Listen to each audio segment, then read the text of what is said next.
Hello and welcome back to my YouTube family. आज का analysis बहुत ही इंटरेस्टिंग होने वाला है एंड आप लोग को लर्निंग भी मिलेगा। तो सबसे पहले हम स्टार्ट करते हैं निफ्टी 50 के चार्ट पे।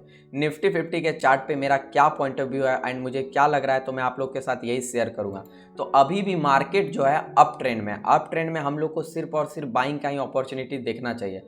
तो ये जो फॉल डाउन जो अभी जो मार्केट में रिसेंटली आया है, तो यहाँ पे जैसा कि आप लोग को दिखना है, जो कि प्रीवियसली जो इसका लो था वो अभी भी ब्रेक नहीं किया है, तो इसका मतलब अब हम लोग अभी भी अप ट्रेंड में ही है। तो यहाँ पे जैसा कि आप लोग को चार्ट में दिख रहा है, ये एक सपोर्ट की तरह एक्ट कर रहा है। तो हम लोग को अभी भी मार्केट से डरना नहीं है, तो हम लोग को बाइंग का ही अपॉर्चुनिटी देखना है। तो कैसे हम लोग बाइंग कर सकते हैं, तो यहाँ पे जैसा कि दिख रहा है, ये जो एक रेंज था मार्केट का, मार्केट यहीं से बाउंस बैक भी प्रीवियसली भी की थी। तो जैसा कि आप लोग को चार्ट पे दिख रहा है, तो यहाँ पे भी बाउंस बैक की थी, अगेन मार्केट यहीं पे आई है। तो अब हम लोग का पॉइंट ऑफ व्यू क्या होना चाहिए इस रेंज पे, तो आप लोग खुद ही डिसाइड कर सकते हैं। तो मैं कैसे बाय करूँगा, तो यहाँ मैं कैसे बाय कर सकता, तो यहाँ ये जो रेंज है, ये रेंज अगर ब्रेकआउट करती है मार्केट अप साइड, तो फिर हम लोग एक अप ट्रेंड में एज्यूम कर सकते हैं। तो फिर हम लोग ईजिली 18,000 क्रॉस करते हुए देख सकते हैं। तो आप लोग भी इस लाइन को ड्रॉ करके रख सकते हैं। तो हम लोग को एक रिवर्सल स्पॉट आउट करना है। तो यही रेंज से बार बार मार्केट बाउंस बैक कर रही है निफ्टी 50। तो अब हम लोग चलते हैं निफ्टी बैंक पे। तो निफ्टी बैंक में मेरा क्या पॉइंट ऑफ व्यू है, तो निफ्टी बैंक का मैं सबसे पहले चार्ट ओपन कर लेता हूँ। तो निफ्टी बैंक में जैसा कि दिख रहा है, ये एक रेंज था एंड मैं आप लोग को ऑलरेडी बता दिया भी हूँ कि सपोर्ट एंड रेजिस्टेंस कैसे वर्क करता है। तो ये जो एक रेंज था यहाँ पे जैसा कि दिख रहा है, ये एक रेंज है रेजिस्टेंस एंड सपोर्ट का। तो यहाँ पे जैसा कि आप लोग को दिख रहा है स्क्रीन पे, यहीं से मार्केट बाउंस बैक की है, ये दिख रहा है। यहाँ पे जैसा कि आप लोग को ये एक्ट कर रहा था रेजिस्टेंस की तरह, अगेन सेकेंड टाइम एक्ट किया रेजिस्टेंस की तरह, फिर अगेन ब्रेकआउट दिया। ब्रेकआउट देने के बाद फिर यहाँ से मार्केट क्या कर रही है, बाउंस बैक कर रही है। कहीं ना कहीं मार्केट में यहाँ से रिवर्सल आने का चांसेस और प्रोबेबिलिटी हाई। तो मैं कैसे बाइंग का अपॉर्चुनिटी यहाँ पे देख सकता हूँ, तो बाइंग का अपॉर्चुनिटी हम लोग यहाँ पे ऐसे देख सकते हैं कि अगर मार्केट ये वाला जो प्रीवियस जो इसका हाई है, अगर इसका ब्रेकआउट करके अप साइड जाती है, तो फिर हम लोग एक बाइंग का अपॉर्चुनिटी देख सकते हैं एंड हम लोग 40,000 भी क्रॉस करते हुए हम लोग देख सकते हैं। तो यहाँ पे जैसा कि दिख रहा है, इसका ब्रेकआउट होना चाहिए, तो फिर उसके बाद हम लोग यहाँ से बाइंग का अपॉर्चुनिटी यहाँ पे ग्रैब कर सकते हैं और हम लोग अच्छा खासा मोमेंटम भी ग्रैब कर सकते हैं यहाँ से अप साइड का।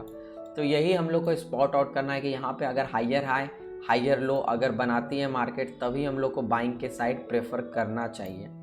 तो अब हम लोग चलते हैं कोटक पे। कोटक पे भी बहुत ही अच्छा अपॉर्चुनिटी मिला है एंड बहुत सारा स्टॉक भी है, और आप लोग अच्छे से एनालाइज अपने खुद से भी कर सकते हैं और मेरे एनालिसिस से सीख भी सकते हैं।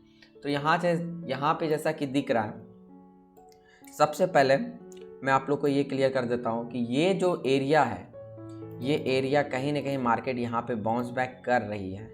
ऑटोमेटिक आप लोग को भी इसी तरह रिवर्सल स्पॉट आउट करना है। तो यहाँ पे जैसा कि दिख रहा है, अभी मार्केट बहुत ही अच्छे रेंज में, अभी अच्छा खासा पैसा बन सकता है मार्केट से। तो यहाँ पे जैसा कि दिख रहा है, तो यही टाइम है कि हम लोग अच्छा स्टॉक को बाय कर सकते हैं जब मार्केट फॉल कर रहा है। तो यहाँ पे भी हम लोग को देखना है कि अगर मार्केट यहाँ से भी अगर रिवर्सल करती है, प्रीवियसली भी रिवर्सल में यहीं से मार्केट बाउंस बैक की थी जैसा कि दिख रहा है, तो अब मार्केट अगेन यहाँ पर आई है। अगर यहाँ से मार्केट अगर कोई बाउंस बैक करती है, तो फिर हम लोग एक अप साइड का मोमेंटम देख सकते हैं। बट यहाँ पे हम लोग को higher high higher low create होना चाहिए, तभी हम लोग बाइंग साइड प्रेफर करेंगे।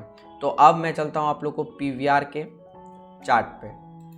तो पीवीआर के चार्ट पे भी यहाँ पे कहीं ना कहीं एक रेंज बहुत ही इंटरेस्टिंग बना है। मैं खुद भी इस पे ट्रेड करने वाला हूँ। एक ट्रेंड लाइन भी मैं आप लोग के लिए ड्रॉ कर देता हूँ। ये जो एक ट्रेंड लाइन है, ये कहीं ना कहीं ये ट्रेंड लाइन को रिस्पेक्ट कर रहा है मार्केट, और कहीं ना कहीं प्रीवियस जो लो है उसको ब्रेक नहीं कर पा रही है। तो ये हम लोग के लिए एक गुड साइन हो सकता है मार्केट में।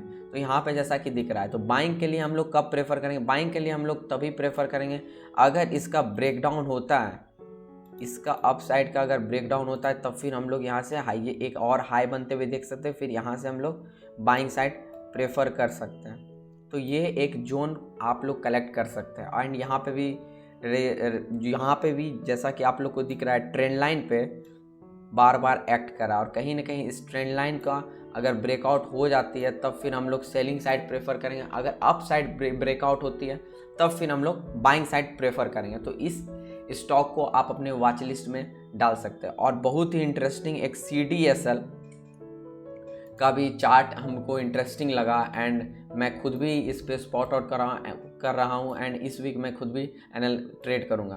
तो जैसा कि यहाँ पे दिख रहा है, तो ये जो एरिया है ये एरिया बहुत ही इंटरेस्टिंग है। ये एरिया पे भी आप लोग खुद भी ट्रेड कर सकते हैं। ये एरिया बहुत ही इंटरेस्टिंग होते जा रहा है। तो यहाँ पे कहीं ना कहीं ये जो एरिया है ट्रेंड लाइन रिस्पेक्ट कर रहा है यहाँ पे, जैसा कि आप लोग को दिख रहा होगा चार्ट पे। कहीं ना कहीं मार्केट पे इसी ट्रेंड लाइन से बाउंस बैक कर रही है अप साइड। यहाँ पे भी बाउंस बैक की, अगेन यहाँ पे भी बाउंस बैक की, second time, third time. Again seller लोग बहुत ट्राई किए डाउन जाने के लिए, लेकिन फिर अप साइड का मोमेंटम। तो हम लोग को बाइंग साइड यहाँ पे कब प्रेफर करना चाहिए? तो बाइंग साइड हम लोग को तभी प्रेफर करना चाहिए अगर इसका जो हाई है इसका अगर ब्रेकआउट होता है तो फिर हम लोग ऑल टाइम हाई भी जाते हुए देख सकते हैं, क्योंकि ये अप ट्रेंड का स्टॉक है। अप ट्रेंड का स्टॉक में हम लोग को सिर्फ और सिर्फ बाइंग का ही अपॉर्चुनिटी देखना चाहिए। तो जैसा कि आप लोग को भी दिख रहा है, और मैं इंस्टाग्राम पे भी इमेजेस डाल दूंगा जिससे कि आप लोग डायरेक्टली भी इमेजेस देख सकते हैं। तो यहाँ पे जैसा कि दिख रहा है, तो अब मैं लेके चलता हूँ रोजरी बायोटेक पे। तो रोजरी में भी बहुत ही इंटरेस्टिंग चार्ट पैटर्न बन रहा है। तो यहाँ पे जैसा कि दिख रहा है, तो रोजरी बायोटेक का चार्ट ओपन कर लेता हूँ और आप लोग को सिर्फ और सिर्फ अभी मार्केट एक अप ट्रेंड में है। तो ये जो फॉल आता है मार्केट में, तो ये एक पुल बैक है। तो पुल बैक को हम लोग को कंसिडर ये नहीं करना है कि मार्केट में अभी डाउन ट्रेंड चल रहा है। डाउन ट्रेंड जो भी चलता है वो रिसेंटली चलता है। तो यहाँ पे जैसा कि दिख रहा है, ये जो एरिया है